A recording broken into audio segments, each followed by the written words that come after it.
that you'll be able to rewatch, or if you have a peer who would really benefit, you can pass it on to them too. We will have this session offered again next week. Those dates and times are listed on Vassal's website where you registered, so you can always get back to it.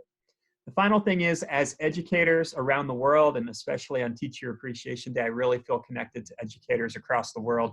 We're in this thing together. We're trying our best, and we're finding new solutions together. And the more that we share in that, the better off all of our students and all of us will be as well. So thank you for letting me jump through those real quick, and we'll continue on at this point.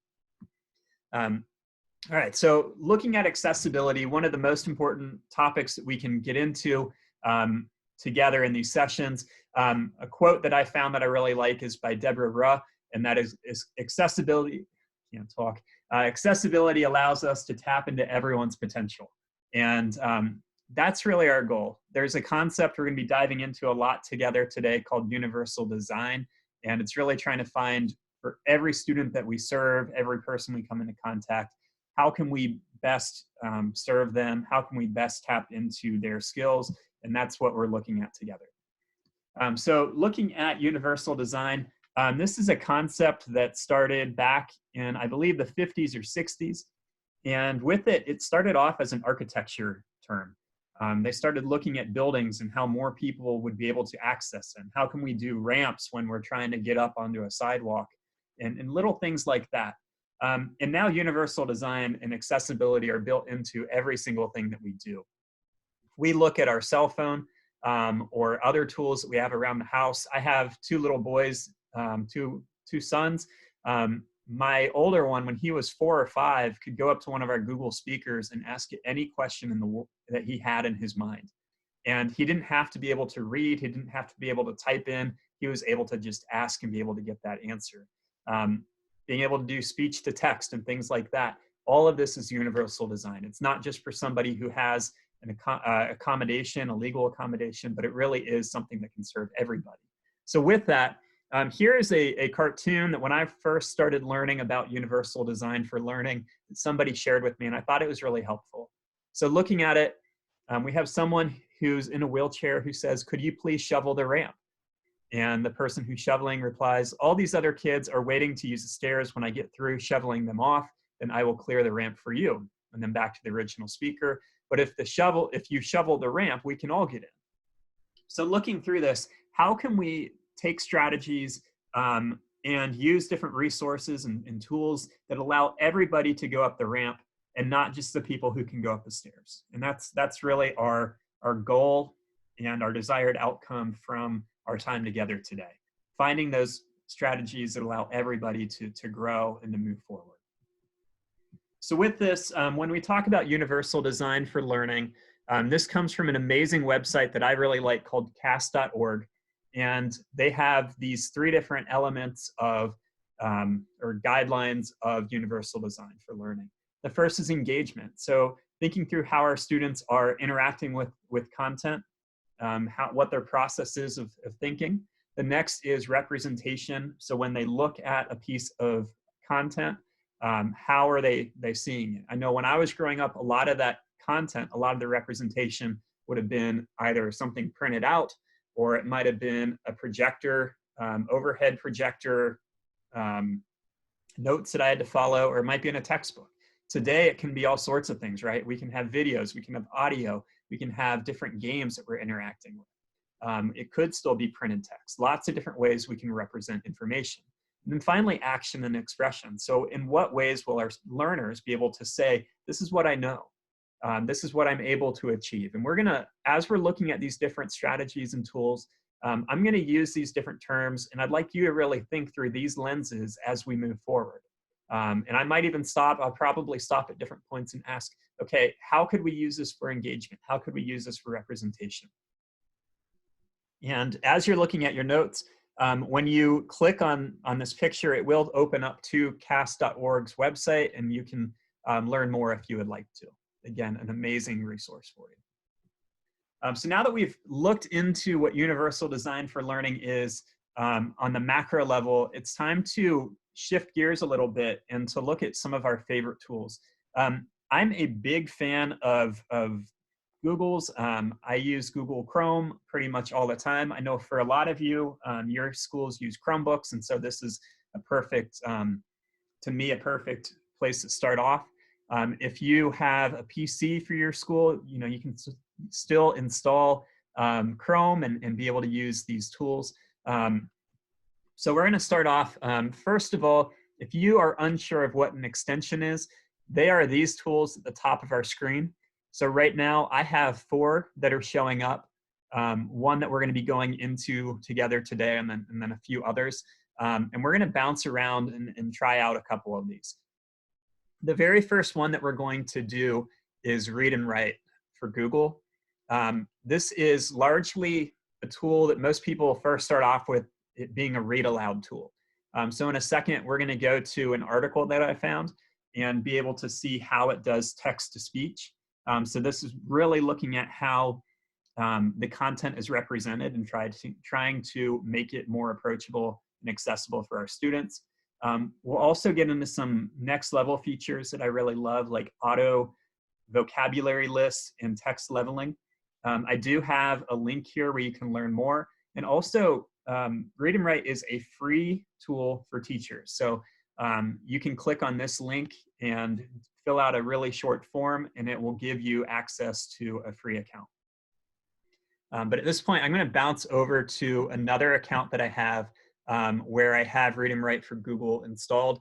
And I was looking through, trying to find just a really cool article that might be helpful for you. And there's a website I like called Thrillist. And today they have an article, everywhere you can get free and cheap food for Teacher Appreciation Week. I thought that this would be a really good article. There are some other articles that are going to pop up that made me chuckle a little bit, but we're going to just focus on the main one here. That pizza looks awesome. Okay, so here we have our main article, and I'm going to turn on Read and Write for Google. It is a little puzzle piece extension. I know a lot of schools pre-install it. In Albemarle County, we have it pre-installed for our teachers. And with this, I have a play button. So all I have to do, highlight, hit play. We all, hopefully, feel awfully appreciative of healthcare workers, right? Okay, and so this allows us, you know, thinking about elements of representation, right? We have that it is now verbal. What was once printed is now verbal. We have that it is highlighted as a sentence. We have that it's highlighted each word as we go. Some other things that we can have with this, I can hover over a certain word, so maybe I don't need everything to be read aloud, but I want implied. However, there are, of course, read, and I can do that. I can replay it if I need to. There are settings in here where with Teacher Appreciation Week starting on to turn that one off. It's so accessible, you know, have to take care of that. Some other things that we have in here, I can do a screenshot reader. This is really helpful. Like this advertisement over here, if I didn't know what that said, I could do a box around it, or if you're using Hey, Adam. in your classroom. Yeah, John. Hey, I think I'm having a hard time seeing the screen with Read and Write. Oh, thank you. My only sharing one thing. Okay, good catch. All right, and this is why we have moderators going through this. Okay, so I'm in Read and Write. I'm in this article, and thank you for catching that. Okay, so here I have it selected. I'm going to hit my play button. We all, hopefully, feel awfully appreciative of healthcare workers right now. Okay, so again, we're able to see it reads the entire paragraph, but word by word, it does this read aloud. I mentioned my children a little bit ago. When my son was 4, when my older son was 4, we used to do I Wonders, and you know, I tried to encourage him. I was sitting with him, and I would allow him to, or he would come up with his questions that were on his mind, and I made it where he was completely self-sufficient, that he could verbally ask a question, be able to find resources, and then use these read aloud tools to be able to encounter and interact with text. Continuing on, we have Screenshot Reader. We have Audio Maker. Screen Mask is a pretty cool tool. So in here, I'm only looking at certain lines of this at a time. Continuing across, I'm going to move to this one here. Let's see, where's the one Oh, here we go, simplify page. So when I click on this, again, with representation, it gets rid of all those advertisements that were popping up before, and I only have my text now. And I can also level my text here. So I'm gonna make it simpler vocabulary, and I can toggle it on and off this way. I can adjust the background color, adjust the spacing to really make it accessible for my students. And that's really the goal of this tool. Now, the final part that I love about the built-in function of Read and Write for Google, in here, if I don't know what appreciative means, I can highlight it. And then I'll also come through and say students and classrooms, and finally teachers. So I've highlighted these 4 terms, and I'm gonna bounce over to this option that says vocabulary. And in just a moment, I'm going to have a new tab that pops up in my browser. It's doing it now. Vocabulary list untitled, so I can go in and give it a title about Teacher Appreciation Week. And now in my vocabulary list, I have my words in this column. I have their definitions here, and we can see with appreciative that we have more than one. We're going to have pictograms that depict what that word means. And then on the right-hand side, our students can go in and maybe do a sentence about what that word means, or say, oh, this makes me think of X, Y, and Z. And we can start to really have our kids engage with these different concepts, these different words. So again, when we think about UDL, we want to make sure that we get representation, which we have by being able to read the text verbally. We have how we're engaging with it by now we have these different formats, and then they can do their action and expression in here as well. So at this point, I'm going to close out Read and Write because we are done highlighting it for the time being. And some other pieces that we're going to get into, there's a sister product. I'm gonna bounce back to our slides for a second. There's a sister product made by the same company called Equatio. So far, we've really been looking at a text-based format, so written text. Now we're gonna move into some math tools. And I'm doing this one, I didn't do it the last time I did the session, but we got feedback from a few math teachers that they really wanted to see some tools that they could use in their classroom. So we added this in here. So up here, let me find my algebra test. Similarly to, that's not what I want. When we were in Read and Write, there's a link on there to be able to sign up and be able to get a free account for Equatio. So here I've got this PDF open, a math PDF. I'm turning on Equatio. And in just a second, it comes up. I'm gonna go down to these scary equations down here. I used to be an English teacher, so I'm not really sure what all this means. And now I'm drawing a box around my equation. And in just a second, it's gonna read it aloud to me. This does take 1 moment. 3 minus 2 times open paren 4x minus 1 close paren plus 6. Now, to me, this is pretty amazing because I've looked at some other read aloud tools that when you try to do math, it just falls apart. But with Equatio, our students can access these equations even if it can be challenging text. Maybe they need to have that read aloud option. So that is one part of Equatio. The other part is we have different ways that we can express content. So in here, I'm going to turn on Equatio. It's going to pop up at the bottom of our screen. I'll move this up to the top so that we can see it better. Might need to refresh.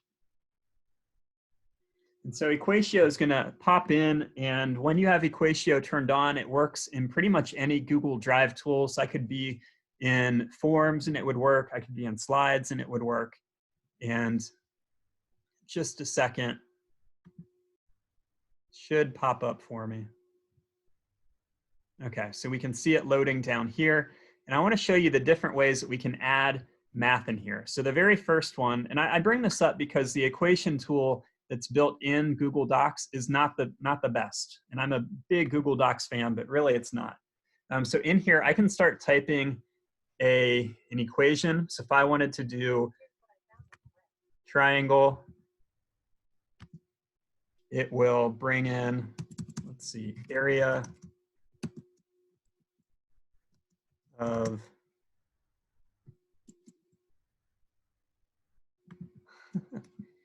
okay, so we'll do area of rectangle. I can bring that in. Some other things that I can do, it has Desmos right here. I can do handwriting.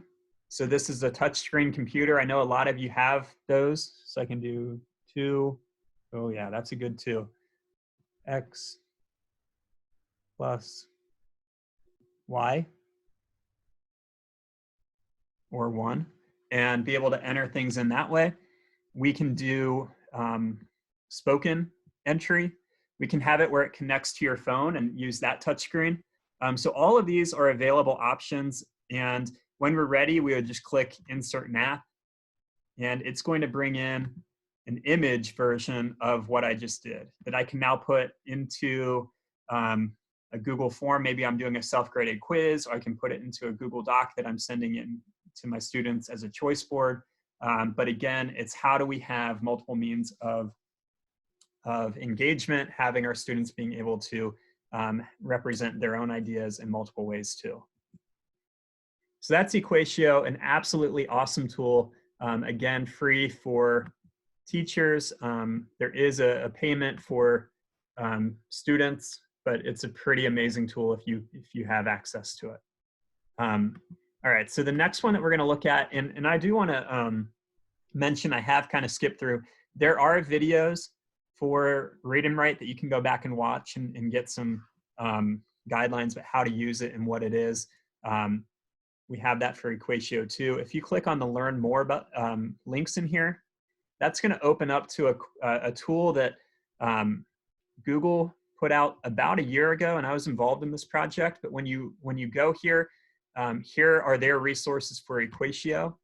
And as you go through, we have different videos on how to get started. For a lot of these, they have lessons on how to use it. So here, solving STEAM problems and how to graph. So you can go directly to those and start to use these tools in really engaging ways. All right. So the final one that I want to talk about in terms of extensions is Screencastify. And this is an absolute favorite tool of mine. This is a screen recording program, makes it extremely easy. I can't really model it super well for you right now because I'm already using my camera. But what this allows us to do, let me see how well it works. So it's this camera icon with an arrow, again, an extension. I'm not going to have my webcam on, but I usually would. I'm going to also turn off my microphone because I'm using that for our Zoom recording. And now I'm going to hit record. So in here, it's going to count me down in just 1 second. Okay, 3, 2, there you go. And so what I'm able to do with Screencastify gives me these different tools. I can use a pen, give my students feedback. Oh, this part was really good. You picked a great symbol for appreciative. I'm still not seeing anything in your notes. Please go back and add that when you're all ready. And then I can move on, scroll down, move to the next part of their work. When I'm all done giving them feedback, I'm going to hit stop sharing. And in just a moment, it opens a new tab and gives me a short video that I can then share with them. So if I wanted to give this to that particular student, I could give them copy shareable link and leave it as a comment for them. So now when they click on this link, they can watch a video explanation or video feedback about what they've done. Another way that I would encourage you to think about using Screencastify, especially thinking about accessibility, is maybe our students have never done one of these vocabulary lists before. And so I model the first one for them and I screen record it and put that link in here so that they know exactly how I want them to engage with this particular assignment. And I'm going to talk about that again in just a little bit, but just, think about that as we continue. So again, that is Screencastify. When we're in here, you probably notice that there is an option to share to Classroom. So all I'd have to do is click here, select what class or classes I want to go to, and now all of a sudden they get that screen recording. I can also put it to YouTube, send it in an email, maybe to parents, and all sorts of different ways that we can engage and share that material with our kiddos and their families. All right, so we're gonna wrap up our part at looking at these extensions and move into some of our most commonly used tools. I know a lot of us are Google for Education districts, and we might use these tools on a daily basis. I definitely do. The first one that we're gonna look at is Google Docs. And if you click on our slides where it says Docs, this will open up a new tab, a new document for you. A little tip and trick for you, if you type in the URL docs.new, it will open up a brand new doc for you, have it saved in your Drive account, and it makes it a really easy way to get to a new one. So in here, I might have a visitor very soon. Sounds like a kiddo's coming in. So in here, hi Carter. Not right now, buddy. So one thing that we are learning at home right now, we're learning about non-renewable resources. And let's see.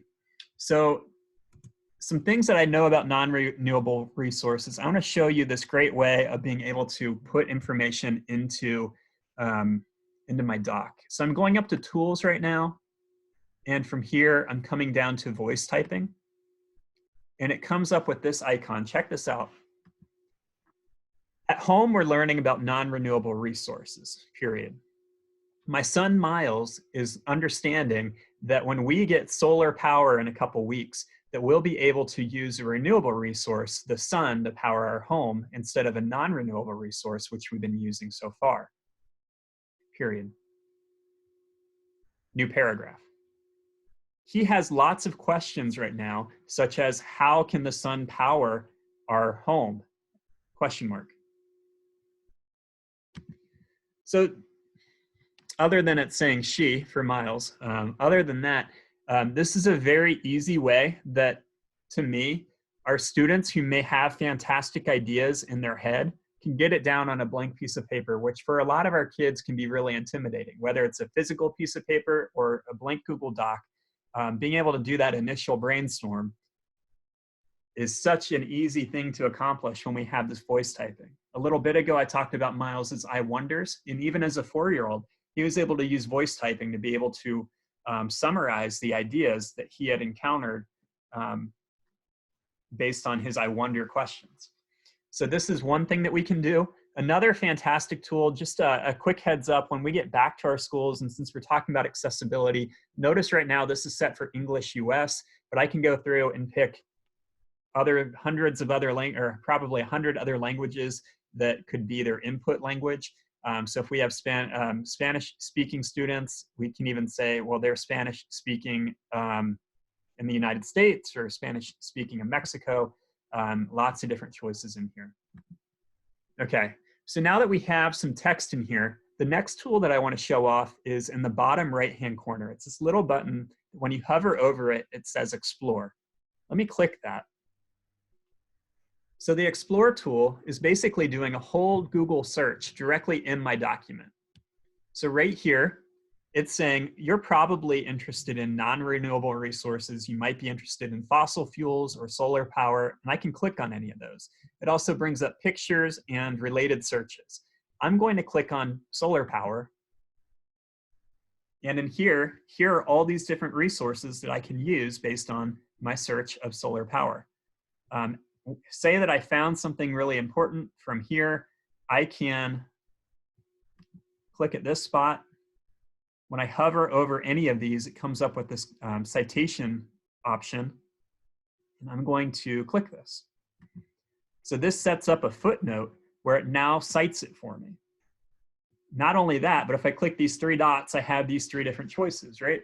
So the first one is if I'm back in my classroom, right? I used to be an English teacher and I can pick MLA, such an easy thing. I remember being a first-year teacher, and in the midst of my research unit that I was doing, MLA evolved and they changed their entire thing for formatting, and I had to reteach it all.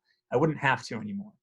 I just got done with some grad school classes, and I used the APA citation format tool nonstop so that I wouldn't have to spend time memorizing it. And I can really focus on the content that I'm trying to teach instead of the procedures that sometimes it's important to give credit, but that slows us down sometimes.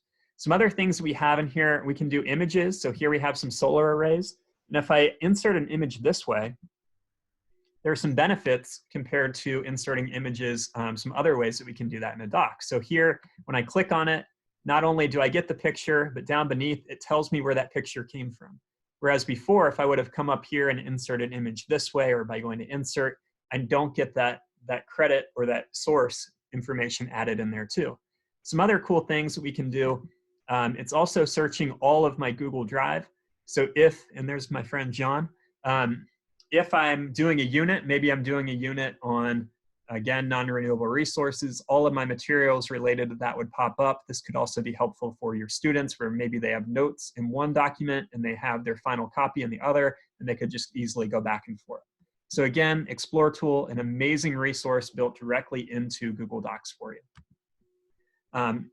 So the next part and the final thing in Docs itself that I want to highlight is when we go back to tools, I'm going to translate my document.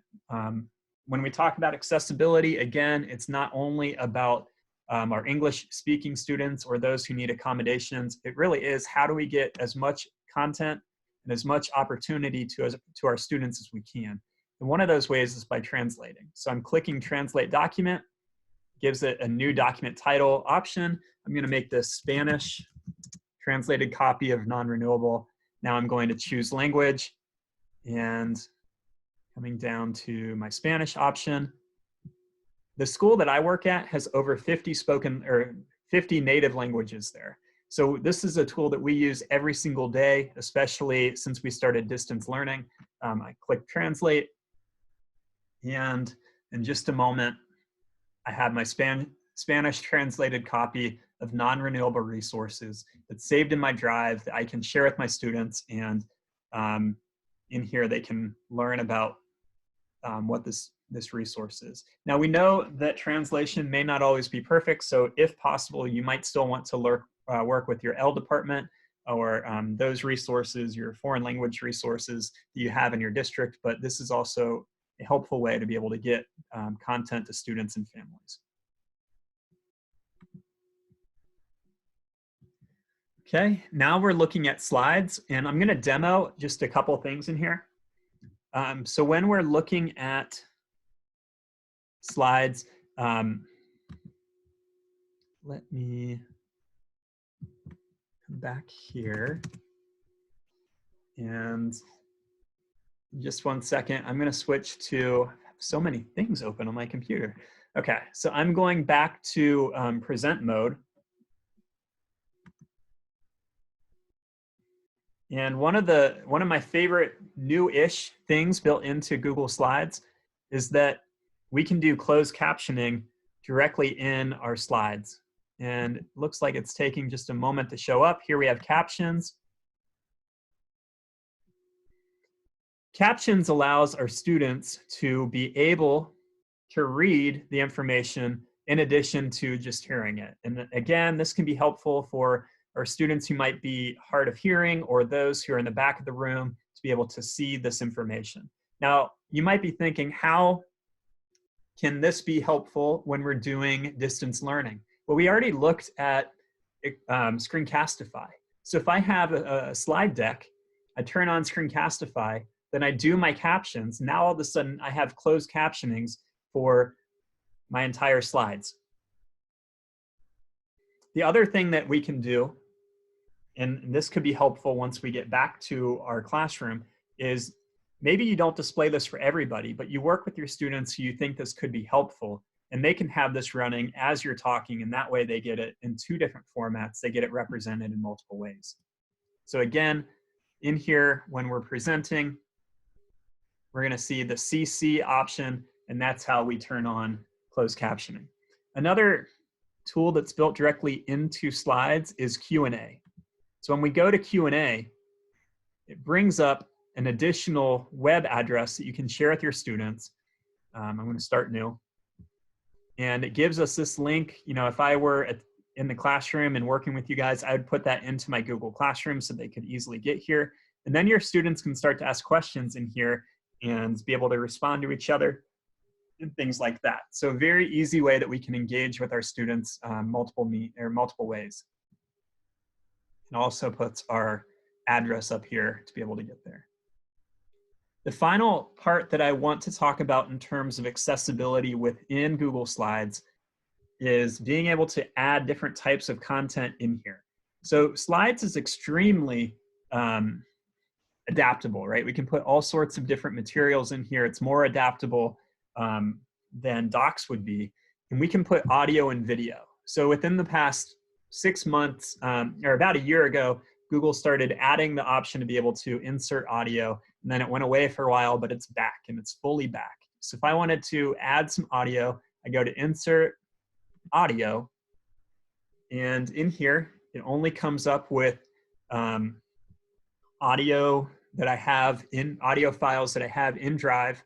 I'm going to do this UDL interview that I did a while back. I've selected it, and now I have an audio button that, look at these options I have. I can have it where it starts playing if they click on it, or I can have it where it comes on automatically when they get to that slide. I can adjust the volume. I can change if it loops or not, and all sorts of different things that we can do with this. I can even recolor it, which I haven't even used that before. And it looks like those are all within my theme, so that's pretty cool. Some other things that we can do, if I want to come back here and get, let's see, I can add video, and the video can come from either YouTube or it can come from Google Drive. So in here, I click Drive. Maybe I want to find a video from my Screencastify recordings. I can go and either type in its name or go to my Screencastify folder that's automatically created. I'm going to select this one for now. And now all of a sudden, I have audio recording and I can have video in here. Some other cool things that we can do when it comes to our video is maybe I don't want to show the entire 4-minute video. I only want to show 35 seconds of it. I can say start at 05, end at 10, and it's only going to show those clips for my students. Again, I can have it set up where it's auto playing, or it can play without any audio. Lots of different options in here for how we engage with this content. And I'm going to go back and remove these later, but you can see how simple that is. So thinking about how we might use this instructionally, of course, your content can be represented through these audio means. It can be represented through video, but being able to add in explanations and a walkthrough of your choice board, of your HyperDoc, whatever it might be, so that your kids don't have to question. The parents, especially right now, who are offering grace, they don't have to wonder, am I doing this the right way? We can walk through it. It might take us 3 minutes to walk through that process, put the video in there, and now it really helps the families at home. The next tool that we're going to take a peek at is YouTube. And this is one of my favorite learning tools. If there's something I don't know how to do, I'm going to YouTube to try to figure it out. If I'm trying to cook something, if I'm starting a new project, or trying something different in my garden, I'm going to YouTube to try to figure it out. So right now I'm going to youtube.com, and in here I'm going to do my search for solar.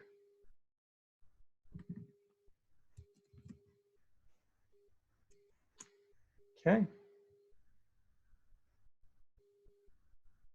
And in just a second, solar power system, and here we go. So when I'm here, just like we saw before, we have closed captioning. So I'm going to turn that on. Today's video, we're going to be doing a beginner-friendly solar power system build. We can see that it is playing with captions. Now, once I have it, just captions turned on, again, this is looking how do we serve all of our students. I can click the settings gear and go to subtitles, English or auto-generated, but I can also turn on auto-translate. So here I want to serve my students who speak Esperanto. Build. And this is for somebody that has... Now notice it doesn't translate the audio, but it does translate what he's saying and puts it in here. Another thing to quickly note is it won't translate any text that's on the screen. Simply the captions will be translated for you.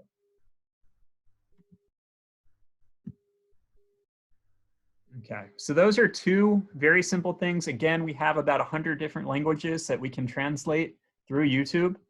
The other part that I want to show is how we filter.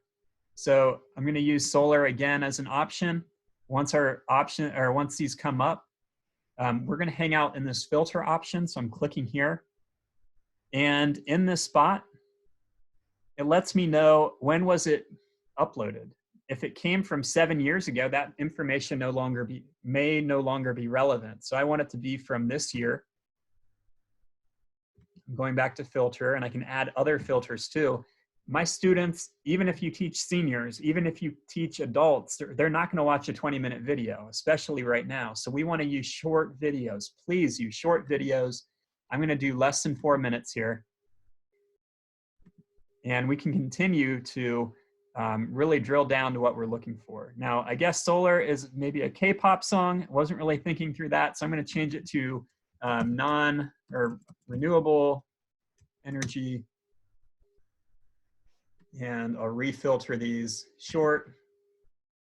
And now I get these videos that might meet my needs a little bit better. So here we can learn about geothermal and other forms of renewable energy and add those to our slides, add those to our Google Classrooms or LMS, whatever it might be.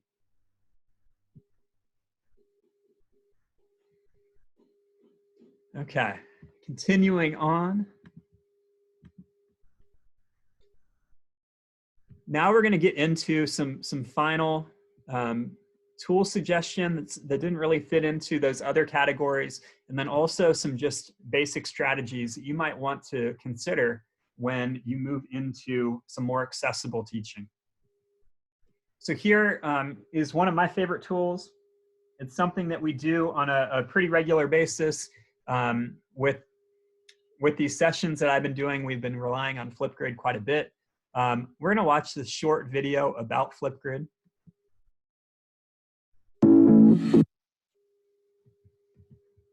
We're going to watch this short video about Flipgrid.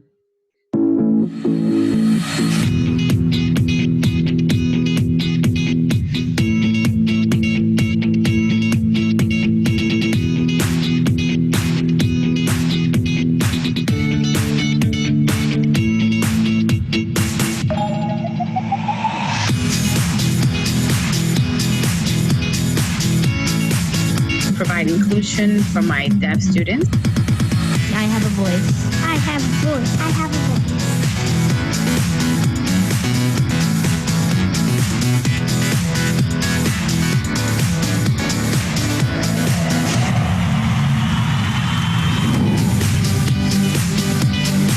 We designed Flipgrid to be an inclusive opportunity for all students to share their voice. And we are so proud to build an environment that is accessible, simple, and fun. And I'm so proud to be on our mission to empower every voice.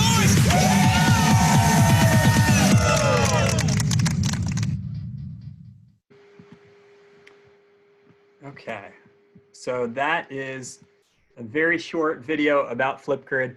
We are going to go to Flipgrid for just a second. I'm going to show you some features that exist within this tool. If you become really interested in this, we are doing a session on, I believe, Thursday. I think there's still some spots. If not, it will be repeated next week as well. So you can drop into that session, learn all about Flipgrid. But for now, let me open up my account. If you are doing our Flipgrid session in a few days, maybe you already responded to a prompt that I sent out to you. So in here I have, oh good, happy appreciation, yay. Okay, so in here I have our topics. Why do we need community now? And with this, a student can come in and use a tool that Microsoft built into Flipgrid called Immersive Reader. So with this, everything on the page becomes readable. We've always had classroom communities, but how does the need? So similar to what we saw in Read and Write, it breaks it down. We get one word at a time. If I click on any of these words, I can hear that one word aloud, or community, and be able to get it. I can change the text and how it's represented. So what font, what themes. So maybe we need a high contrast mode. We can do that, change the spacing, adjust grammar, or I only want to see my nouns, and all of those get highlighted. Again, as a recovering English teacher, I love that. With a young reader at home, maybe we want to see it broken down into syllables. And so now classroom, communities, and we can do that, and adjust all these other references here too. So picture dictionary, being able to get it, have translation, and again, all of this is built in. On any tool that you use that you see Immersive Reader, if you see that icon, there's going to be some really cool stuff built into it. So I definitely encourage you to check that out. So here we had this question going out, why do we need community now? There are some really cool responses. I'm going to use Dustin's. Hey everyone, my name is Dustin Ludoff. I'm a 7th grade English teacher in Stafford. Okay, so here we have Dustin. He's responding. I'm able to give him video feedback. So right here I can click and give him that video feedback. His classmates can do that too. I can share the feedback a few different ways in here. With all of these, usually it gives me a choice of being able to have closed captioning. I'm not really sure why it's not doing that right now, but generally you will see a CC in here as well to be able to get that captioned for you. So lots of different things in here. I do know that within our slides, they do have an accessibility overview that you can click on. And that runs through all of the intentionality that Flipgrid has taken to be able to support accessible features. One last piece that I think is really helpful, we can give video directions for our students, and with any of these, they're able to replay things as they need to, which is a great feature of video. Our students, when they record, can do a whiteboard to showcase their knowledge. They can have their own face in there. They can record something on a phone and upload it. So lots of different ways that they can engage with this question and be able to represent their knowledge, whether it's a content-based question or just trying to build community. Okay, so some other ways that we can help to have our students engage with things and represent their ideas.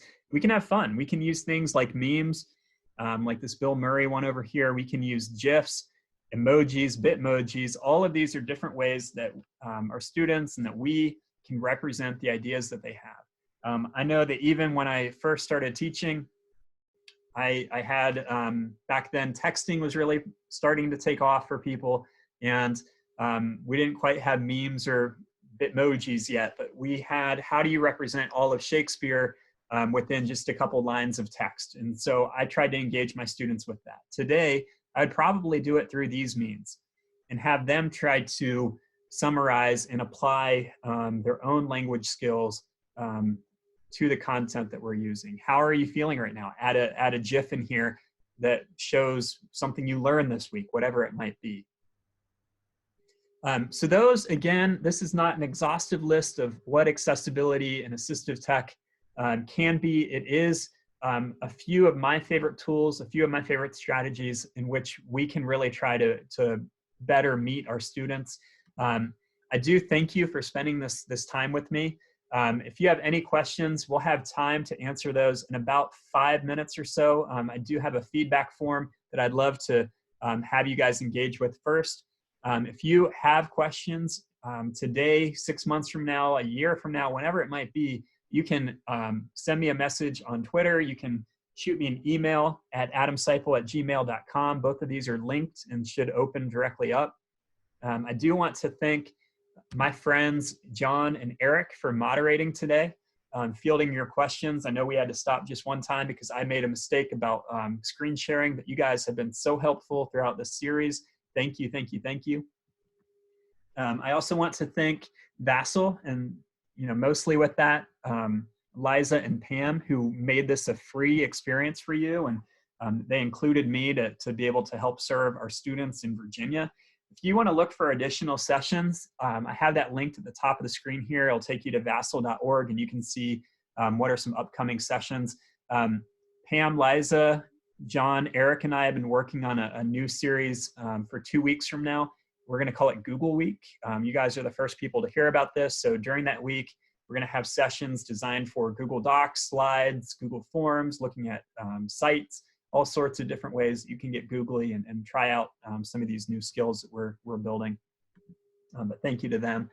Finally, I would love some feedback from you. So if you have your slides open, you can click right here and it'll open up to a short Google form. Otherwise, you can type in bit.ly/vassalback, and that will open up in the same resource. I will also be sending this out in our follow-up email that's going to come out around 5 o'clock that will have the link to our screen recording too. So if you don't want to do it right now, that's perfectly fine, but I do really ask that you fill out the feedback so that I can continue to improve and better serve your peers.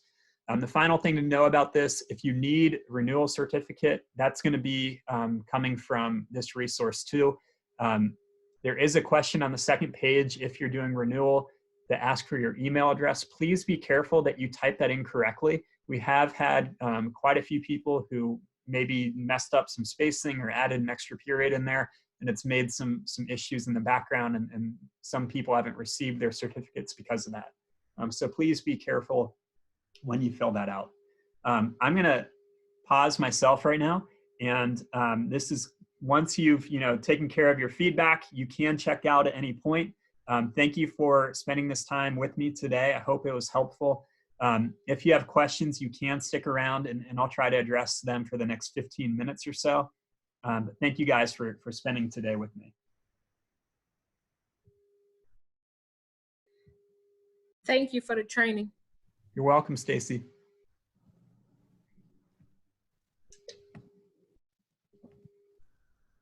Thank you. Welcome. Thank you.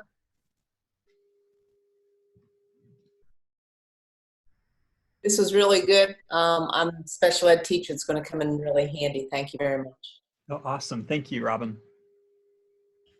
Hi, this is Linda. It was fantastic as usual. Thanks again, and happy Cinco de Mayo. Oh, thank you. Thank you. You too. Yes, this was really great. Thank you. I'm really enjoying your webinars. Oh, thanks, Amy.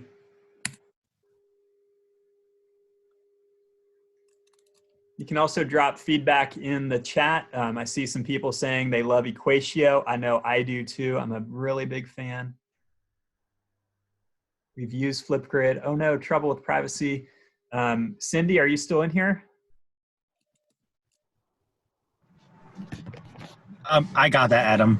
Okay. Yeah, we chatted privately about what was going on with it. Awesome. Thank you, Eric.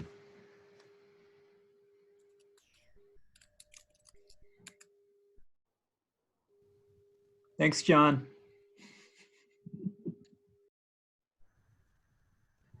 Adam, there's a question from Tracy, who's a kindergarten teacher, and is just wondering how you recommend that she use this with her students. Okay. So as not a kindergarten teacher, I'm going to base this on how I use some of these tools with my child when he was in preschool. So we used a lot of this text-to-speech tools where he would be able to hear these things aloud. We also relied pretty heavily on YouTube videos where he was really interested in animals. A lot of our kids are interested in animals. So I would find an appropriately length video. I would review it to make sure it was something that they could engage with. And then when I was done, I had him do the text or the speech to text tool. So like in Google Docs, what we looked at. And from there, he was able to give his summaries about what he had learned. And then after he had done that, we used the Explore tool to find pictures that also represented those ideas. So I was very hands-off with this. Even as a 4-year-old, he was able to click through and find some of those pieces. And I think that he was pretty successful with that. I know that there are definitely some other tools that I would probably use if I were teaching youngsters. My 7-year-old uses a tool called Epic Nonstop, and this is free for classrooms. Lots of different types of books and reading materials where they can have ebooks, and when you click on a word, it comes up with the dictionary definition or can do some read aloud. There are audiobooks that he's listening to nonstop. There's a read aloud option. So those, it's more about like how do these tools pop up in a variety of places, right? So in my district, we don't have Read 'em Right for Google turned on for students, but we have something that's similar. And there's a good chance that you might have, a similar tool, and it's thinking through maybe with an ITRT, how can you leverage that together? But Equatio may not be the most appropriate tool for a kindergartner, but really looking at the read aloud tool so that you can engage with it with the printed text as well as hearing it, and then having the voice to text, I really think would be powerful. I also, from past experiences, know that pictograms where you have the image that represents the word next to the word can be extremely valuable for early literacy. Hope that was helpful and not just rambly.